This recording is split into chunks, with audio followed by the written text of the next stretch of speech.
Shivaya. Welcome to the new session, that is Textual Traditions of Mahabharata. Now, when someone asks you this question, have you read Mahabharata? The response should be a counter question. Which Mahabharata? This prompt response will definitely trigger another question. So, how many Mahabharatas are there? This module aims to address all these questions. Composed by Maharshi Krishnadvaipayana Vyasa, this Idihasa was taught to Vaishambhayana by Maharshi Vyasa himself. Vaishambhayana then narrated Mahabharata for the very first time in the great Sarpasatra conducted by King Janamejaya at Naimisharanya.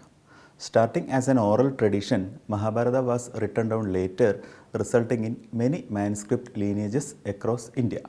Some manuscript families only had minor variations in small stories or sloka sizes, but the overall theme and purpose of the narration was the same.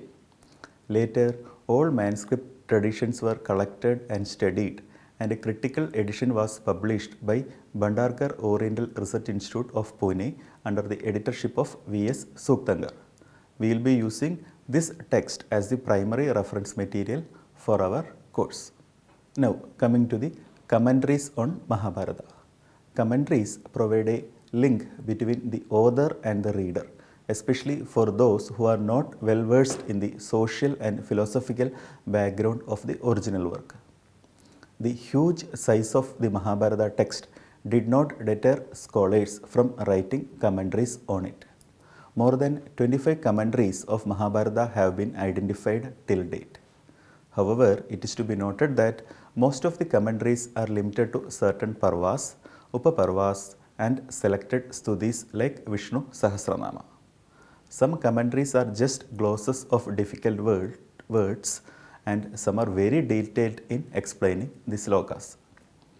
Some of the major commentaries are Devabodha's 11th century commentary, the Jnana Deepika, Swami Vadiraja's 16th century commentary, the Lakshalankara, and Neelakanda's 17th century commentary, the Bharata Bhavadeepa, which is also known as Neelakanti.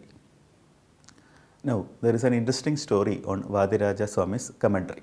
When the parents of Sri Vadiraja Swami did not have children for a long time, Swamiji's mother prayed to God and took an oath that she would offer an ornament containing 1 lakh jewels if she had a son. The lady had no idea about what it would take to get such an ornament done. Later, when Sri Vadiraja Swami was born and took sannyasa, his mother mentioned to him about her oath and requested that he fulfill the same. Sri Vadiraja Swami accepted the responsibility. During his first visit to North India, when Sri Vadiraja Swami was meditating at Prayaga, he received instructions from Maharshi Vedavyasa himself to articulate a work on Mahabharata explaining all the difficult terms and words.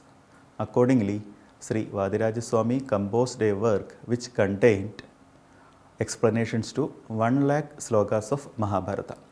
He named this work as Lakshalankara or Ornament of 1 lakh jewels and offered it to Maharshi Vedavyasa. Now, coming to the narrative divisions of Mahabharata. Mahabharata has several narrative divisions like Parvas, Upaparvas, Adhyaya, Upakhyanas, Samvada, Charita, and Kada. In total, Mahabharata has 18 Parvas which are divided into 100 Upaparvas. A few examples of these narrative divisions are Vanaparva, Tirthayatra Parva, Narada Vakya, Agastya Upakhyana, Hanumal Bhima Samvada, Sri Ramacharita Varnana, etc. All this belongs to the third Parva, that is Vana Parva. Now, coming to the various editions of Mahabharata. Until the advent of the printing press, Mahabharata was transmitted orally and through manuscripts. The innumerable art forms and traditional families nourished these oral and manuscript traditions. Once printing was introduced in India, attempts to collate local versions of Mahabharata and printing started. Some of the notable Sanskritam editions of Mahabharata are Calcutta edition, Bombay edition, Chitrashala edition, Kumbhakonam edition, Shastri's edition, Gita Press edition, and the more recently Udupi edition. The sloka number varies across each of these editions. This makes us cite the edition name or number also while quoting Mahabharata slokas. Parva, chapter, sloka, edition is accepted as a common style for referring to original Sanskritam editions. We can also use the narrative subdivisions of the text like Adhyaya and Ubakhyana along with Parva to point to a particular episode in the Idihasa. For example, the famous Sri Vishnu Sahasranama is in Anushasana Parva 135th chapter of the Bhandarkar edition. Now coming to critical edition. A grand research project was undertaken by Bhandarkar Institute of Pune to prepare the critical edition of Mahabharata. Edited by the likes of V.S. Suktangar, S.K. Belwakar, S.K. Day, Professor Dr. R.N. Dhandelkar, the critical edition enjoys the status of one of the most prestigious and appreciated editorial works of the world. This edition was prepared with painstaking efforts of scholars for about 5 decades, consulting 1259 manuscripts. The completed critical edition of Mahabharata, along with elaborate critical apparatus, was released on September 22, 1966 at the hands of Dr. Sarvepalli Radhakrishnan, the then President of India. A critical edition serves two purposes. First, it provides a text for the reader, one that strives to approximate the author's intention as closely as possible by replacing secondary readings with more original ones. Second, it documents the textual variation in the form of a critical apparatus, that is, apparatus of variant readings found in the manuscripts, readings the editor considered secondary. A critical edition thus differs from the popular editions, in Mahabharata's case, the Nilakanda's text, because it reconstructs the earliest stage of the text possible and provides an overview of the entire manuscript tradition. Now, why critical edition is important? Why can't we use any other popular edition? Readers should approach the critical edition like any other text. The sole difference is that for the very first time, they have the entire life of the text before them. The critical edition also allows readers to approach the text confidently after 2 centuries in which Western scholars claimed that Indians were ignorant of the Mahabharata's true nature and were reading the corrupt text, that the core of the Mahabharata was about a historical war, etc. Suktangar created the critical edition to defend the Mahabharata. He wanted to show that the text, as far back as we can scientifically reconstruct it, validate the traditional reception of the Mahabharata as a Dharma Shastra and a Moksha Shastra. The critical edition disproves Western scholars' claims that Bhakti was a later interpolation into a Brahmanic work, that the Brahmanas had taken over and distorted an original heroic work, and that Mahabharata was composed in over 800 years between 400 BCE and 400 CE. So, all these claims were removed by the introduction of critical edition. Now, about regional versions of Mahabharata. Mahabharata tradition reached the nook and corner of India using Sanskritam as its medium, written using scripts of regional languages. However, to benefit those who are not conversant with Sanskritam language and to add contemporary cultural stamps, Mahabharata has been translated, retold, reimagined in various languages across India.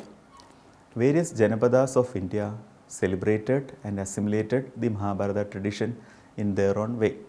Some popular examples are Jinasena's Harivamsha Purana, which is a Jain scripture that includes Pandava Charita, that is the history of Pandavas, the central narrative of Mahabharata, and Mahakavi Pamba's Vikramarjuna Vijaya, which is also known as Pamba Bharata. There are many more regional versions of Mahabharata which we will be supplying in the reading material. Mahabharata is also present in Indonesia.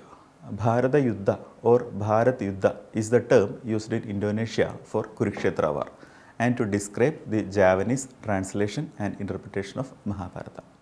Now coming to the English translation of Mahabharata.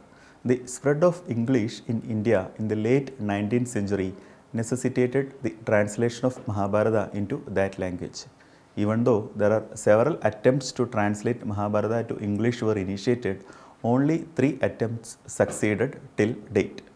The first one was by Kishori Mohan Ganguly's translation, which is published in 1896. The second one, a prose translation by Manmadanath Datta, which is completed in 1905.